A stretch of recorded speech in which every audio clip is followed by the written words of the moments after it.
चलिए इस बनावट को परत दर परत खोलते हैं। चलिए शुरू करते हैं। और ये जेली, ये जीव द्रव्य कोई साधारण पदार्थ नहीं है। यही वो मंच है जिस पर जीवन का पूरा नाटक खिला जाता है। इसके बिना कोशिका सिर्फ एक खाली डिब्बा है। तो नोट्स की शुरुआत इसी जीव द्रव्य से होती है। इसे कोशिका का जीवित पदार्थ कहा गया है। नोट्स में एक सीधी सी बात कही गई है कि जैसे हमारे शरीर के लिए पानी जरूरी है, कोशिका के लिए जीव द्रव्य। लेकिन मुझे लगता है ये इससे कहीं ज्यादा है। ये सिर्फ पानी जैसा नहीं है ना? ये तुलना एक अच्छी शुरुआत है, लेकिन आप सही कह रही हैं, ये उससे कहीं ज्यादा जटिल है। पानी के बिना हमारे शरीर काम नहीं कर सकता, उसी तरह जीव द्रव्य के बिना कोशिका मर जाती है। लेकिन ये खुद दो हिस्सों से मिलकर बना है। अच्छा। हाँ, अगर हम कोशिका को एक बड़ी फैक्ट्री मान लें, तो जीव द्रव्य उस फैक्ट्री का पूरा माहौल है। हवा, फर्श, सब कुछ। ठीक है, फैक्ट्री वाली बात से इसे समझना आसान होगा। तो इसके दो हिस्से कौन से हैं? पहला है कोशिका द्रव्य, साइटोप्लाज्म। ये फैक्ट्री का वो विशाल फर्श है जो बाहरी दीवार यानी कोशिका झिल्ली और कंट्रोल रूम मतलब केंद्रक के बीच फैला हुआ है। ओके। इसी फर्श पर फैक्ट्री की सारी मशीनें यानी माइटोकॉन्ड्रिया, गोल्जी बॉडी जैसे कोशिकांग रखे हुए हैं जो अपना अपना काम कर रहे हैं। मतलब ये सिर्फ उन्हें अपनी जगह पे नहीं रखता? नहीं, बिल्कुल नहीं। यहीं पर कच्चा माल उत्पादों में बदला जाता है। हर सेकंड यहाँ हजारों रासायनिक क्रियाएं हो रही हैं। अरे वाह! तो ये सिर्फ एक खाली जगह नहीं है, ये तो शहर का सबसे व्यस्त चौराहा है जहाँ सारा लेन देन, सारा निर्माण कार्य हो रहा है। इसके बिना तो पूरी फैक्ट्री ठप पड़ जाएगी। एकदम। और दूसरा हिस्सा जो कंट्रोल रूम के अंदर है, वो है केंद्रक द्रव्य, न्यूक्लियोप्लाज्म। ये उस फैक्ट्री के कंट्रोल रूम के अंदर का खास माहौल है। ये केंद्रक के अंदर का तरल पदार्थ है, जहां फैक्ट्री का सबसे महत्वपूर्ण दस्तावेज, उसका ब्लूप्रिंट यानी हमारा डीएनए सुरक्षित रखा होता है। तो मतलब एक उच्च सुरक्षा वाला वातावरण जो ये सुनिश्चित करता है कि निर्देशों में कोई छेड़छाड़ ना हो। बिल्कुल। ये तो कमाल है। तो जीवद्रव्य सिर्फ एक जेली नहीं बल्कि एक जिंदा धड़कता हुआ सिस्टम है जो हर अंग को सहारा देता है, उन्हें काम करने का माहौल देता है और कोशिका को उसका आकार भी देता है। सही कहा। ठीक है, तो हमने कोशिका के अंदर का जीवित जेली समझ लिया। लेकिन मुझे यकीन है कि सभी कोशिकाएं एक जैसी नहीं होती। एक बैक्टीरिया की कोशिका और एक इंसान की कोशिका में तो जमीन आसमान का फर्क होगा। हाँ, बिल्कुल। नोट्स में इस बारे में क्या बताया गया है कि इन्हें कैसे बांटा जाता है? आपका सवाल बिल्कुल सही जगह पर आया है। यहीं से कहानी दिलचस्प होती है। संरचना के आधार पर कोशिकाओं के दो मुख्य मॉडल हैं, जैसा आपने कहा। एक है प्रोकैरियोटिक और दूसरा है यूकैरियोटिक। प्रोकैरियोटिक और यूकैरियोटिक। हाँ, और इन दोनों के बीच का अंतर जीवन के विकास की कहानी बताता है। ये नाम सुनने में थोड़े भारी लगते हैं। इनमें मुख्य अंतर क्या है? सबसे बड़ा और निर्णायक अंतर है कंट्रोल रूम यानी केंद्रक का। प्रोकैरियोटिक शब्द को तोड़कर देखिए। प्रो मतलब पहले और कैरियन मतलब केंद्रक। अच्छा, केंद्रक से पहले वाली। हाँ, यानी प्राचीन और सरल कोशिकाएं।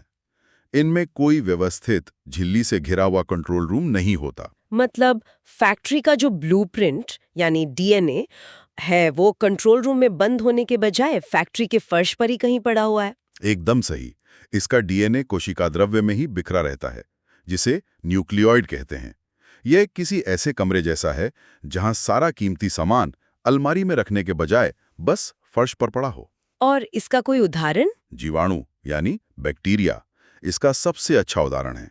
वे जीवन के सबसे पहले रूप थे। और दूसरा मॉडल यूकैरियोटिक। यू का मतलब है सच्चा और कैरियन मतलब केंद्रक। तो ये हुई सच्चे केंद्रक वाली कोशिकाएं। ये विकसित मॉडल हैं। अच्छा। इनमें एक झिल्ली से घिरा हुआ सुविकसित केंद्रक होता है, यानी इनका डीएनए एक सुरक्षित अलमारी के अंदर बड़े व्यवस्थित तरीके से रखा रहता है। और ये सुरक्षित अलमारी सिर्फ डीएनए को सहेजने से ज्यादा कुछ करती होगी, है ना? ये सिर्फ एक अलमारी नहीं, ये एक क्रांति थी। इसी एक विकास ने जीवन को जटिल बनने का रास्ता दिया। कैसे? इस केंद्रक ने डीएनए को कोशिका के अंदर चल रही हजारों रासायनिक क्रियाओं से होने वाले नुकसान से बचाया। इसने जेनेटिक कोड को और भी ज्यादा बड़ा और जटिल होने की आजादी दी। तो इसी एक विकास ने अरबों साल बाद हम जैसे बहुकोशिकीय जटिल जीवों के बनने का रास्ता खोला। बिल्कुल। बिना केंद्रक के शायद धरती पर जीवन सिर्फ बैक्टीरिया तक ही सीमित रह जाता। ये तो बहुत बड़ा अंतर है। नोट्स में ये भी बताया गया है कि प्रोकैरियोटिक कोशिकाओं में माइटोकॉन्ड्रिया, गोल्जी बॉडी जैसे कई डिपार्टमेंट भी नहीं होते, जबकि यूकैरियोटिक में होते हैं। हाँ, ये भी एक बड़ा फर्क है। तो एक तरह से एक बेसिक फोन और एक लेटेस्ट स्मार्टफोन जैसा फर्क हो गया। आप कह सकती हैं यूकैरियोटिक कोशिका में हर काम के लिए एक विशेष डिपार्टमेंट यानी कोशिकांग है। ऊर्जा बनाने के लिए माइटोकॉन्ड्रिया है, प्रोटीन की पैकेजिंग के लिए गोल्जी बॉडी है। ये एक स्पेशलिस्ट टीम की तरह काम करती है। लेकिन यहाँ एक सवाल है, अगर प्रोकैरियोटिक कोशिकाएं इतनी सरल और प्राचीन हैं, तो वे खत्म क्यों नहीं हो गईं? आज भी बैक्टीरिया पृथ्वी पर सबसे सफल जीवों में से हैं। वे गर्म झरनों से लेकर बर्फीले सागरों तक हर जगह हैं। तो क्या उनकी सरलता असल में एक ज्यादा कुशल डिजाइन नहीं है? कम तामझाम, कम ऊर्जा की खपत? ये एक शानदार सवाल है और ये दिखाता है कि सरल का मतलब कमजोर नहीं होता।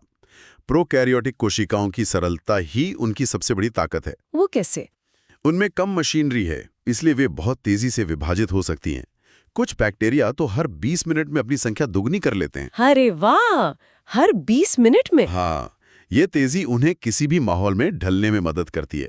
उनकी सफलता उनकी सादगी में है। वे सर्वाइवल के मास्टर्स हैं। मॉडल यानी यूकैरियोटिक कोशिका की बात करें तो इसके भी अलग-अलग वर्जन होंगे। मतलब एक पेड़ की कोशिका और एक शेर की कोशिका में क्या मुख्य अंतर हैं? बिल्कुल। यहाँ हम पादप यानी प्लांट और जंतु यानी एनिमल कोशिकाओं के बीच के अंतर को देखते हैं। और यहाँ 3 मुख्य अंतर हैं जो इन दोनों की दुनिया को बिल्कुल अलग कर देते हैं। ठीक है, तो पहला अंतर क्या है? पहला और सबसे बड़ा अंतर है एक बाहरी दीवार का, जिसे कोशिका भित्ति या सेल वॉल कहते हैं। ये तो सिर्फ पौधों में होती है, जानवरों में नहीं। लेकिन इसका असली काम क्या है? सिर्फ सुरक्षा? सुरक्षा तो है ही, लेकिन इसका काम उससे कहीं ज्यादा है।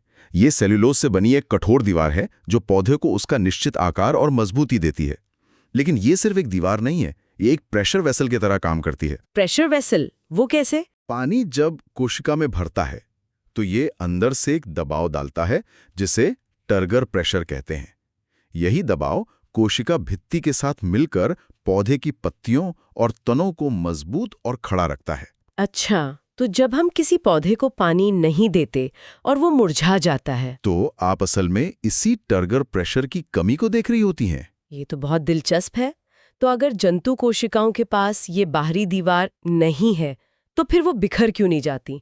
उन्हें अपना आकार कैसे मिलता है? एक और बेहतरीन सवाल, जंतु कोशिकाओं के पास कोशिका भित्ति तो नहीं होती, लेकिन उनके अंदर एक तरह का ढांचा होता है जिसे साइटोस्केलेटन कहते हैं। साइटोस्केलेटन? हाँ, ये प्रोटीन के धागों का एक जाल होता है जो कोशिका को अंदर से सहारा देता है और उसका आकार बनाए रखता है, ठीक जैसे एक टेंट में खंबे उसे खड़ा रखते हैं। अच्छा। इसी वजह से जंतु कोशिकाएं ज्यादा लचीली होती हैं और अपना आकार बदल सकती हैं, जैसे हमारी मांसपेशी की कोशिकाएं। ठीक है, तो पहला अंतर हुआ कोशिका भित्ति का। दूसरा बड़ा अंतर क्या है? दूसरा अंतर है हरित लवक यानी क्लोरोप्लास्ट। ये भी केवल पादप कोशिकाओं में पाया जाता है। आप इसे पौधे की निजी रसोई या सोलर पैनल कह सकती हैं। Solar panel? अच्छा। इसके अंदर क्लोरोफिल नाम का एक हरा पदार्थ होता है जो सूरज की रोशनी को पकड़ता है और प्रकाश संश्लेषण यानी फोटोसिंथेसिस की प्रक्रिया से पानी और कार्बन डाइऑक्साइड को भोजन में बदल देता है। और इसी वजह से पौधे स्वपोषी हैं, यानी अपना भोजन खुद बनाने वाले, जबकि हम जंतुओं को भोजन के लिए उन पर या दूसरे जंतुओं पर निर्भर रहना पड़ता है, क्योंकि हमारी कोशिकाओं में ये रसोई है ही नहीं। बिल्कुल। तो इसी से जुड़ा तीसरा अंतर भी होगा, भोजन को जमा करने का। बिल्कुल। जब पौधे जरूरत से ज्यादा भोजन बना लेते हैं तो वे उसे स्टार्च के रूप में जमा करते हैं, जैसे आलू या चावल में। वहीं जंतु कोशिकाएं जब अतिरिक्त ऊर्जा जमा करती हैं तो उसे ग्लाइकोजन के रूप में लिवर और मांसपेशियों में या फिर वसा मतलब फैट के रूप में जमा करती हैं। नोट्स में सेल्यूलोज के बारे में एक और मजेदार बात बताई गई है, जिससे कोशिका भित्ति बनती है। लिखा है कि ये ग्लूकोज की ही लंबी श्रृंखला है, पर हम इंसान इसे पचाकर ऊर्जा नहीं ले सकते। हाँ, हम इतनी सारी हरी सब्जियां खाते हैं, पर उनसे ऊर्जा क्यों नहीं मिलती? हाँ, क्योंकि हमारे पाचन तंत्र में सेल्यूलोज को तोड़ने वाला खास एंजाइम, जिसे सेल्यूलेज कहते हैं, नहीं बनता। इसलिए हमारे लिए एक फाइबर की तरह काम करता है। फाइबर की तरह? मुझे याद है स्कूल में हम मजाक करते थे कि सलाद खाना असल में अपने पेट को झाड़ू से साफ करने जैसा है। ये ऊर्जा नहीं देता, पर पाचन तंत्र को साफ और स्वस्थ जरूर रखता है, हाँ, ये तो अच्छा उदाहरण है। जबकि गाय भैंस जैसे जानवर इसे आसानी से पचा लेते हैं, क्योंकि उनके पेट में ऐसे बैक्टीरिया होते हैं जो ये काम कर देते हैं। और जंतु कोशिकाओं की भी एक खास बात नोट्स में दी गई है, सिलिया और फ्लैजेला का पाया जाना, जो गति में मदद करते हैं। हाँ, ये एक महत्वपूर्ण पहलू है जो अक्सर जंतु कोशिकाओं में मिलता है। सिलिया बालों जैसी बहुत छोटी छोटी हजारों संरचनाएं होती हैं जो एक साथ चलती हैं, जैसे नाव के चप्पू। अच्छा, जैसी चप्पू। हाँ, ये हमारी सांस की नली में होती हैं और धूल और बलगम को फेफड़ों से बाहर धकेलती हैं।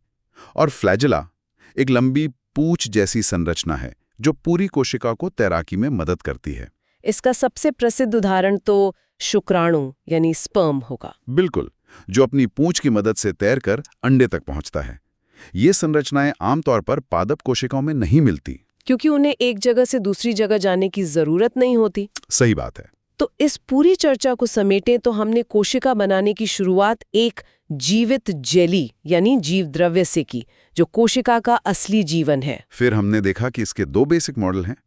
एक है प्रोकैरियोटिक, सरल, बिना व्यवस्थित केंद्रक वाला, लेकिन बेहद सफल सर्वाइवर। कांगों के साथ, जिसने जटिल जीवन को संभव बनाया। बिल्कुल। और फिर हमने यूकैरियोटिक मॉडल के भी दो वर्जन्स देखे। पादप कोशिका, जिसके पास एक मजबूत बाहरी दीवार और अपनी खुद की रसोई है, यानी कोशिका भित्ति और हरित लवक। हाँ, और दूसरी तरफ जंतु कोशिका, जो ज्यादा लचीली है और जिसमें गति करने के लिए सीलिया और फ्लैजेला जैसी संरचनाएं हो सकती हैं। ये एक बेहतरीन सारांश है। ये वो मुख्य विचार हैं जो इन बुनियादी अंतरों को स्पष्ट करते हैं। इस गहरी जानकारी के लिए आपका बहुत बहुत धन्यवाद। ये चर्चा वाकई बहुत ज्ञानवर्धक थी। जाते जाते एक विचार छोड़ जाता हूं। हमने बात की कि प्रोकैरियोटिक कोशिकाओं की सरलता ही उनकी ताकत है। हाँ, ये हमें सोचने पर मजबूर करता है कि क्या हमेशा जटिल होना ही बेहतर होना है? प्रकृति में कभी-कभी सबसे सरल डिजाइन ही सबसे स्थायी और सफल होता है। शायद यह सबक सिर्फ जीव विज्ञान तक ही सीमित नहीं है। ये वाकई एक बहुत ही दिलचस्प सवाल है सोचने के लिए। आशा है कि ये चर्चा हमारे सुनने वालों के लिए उपयोगी साबित होगी।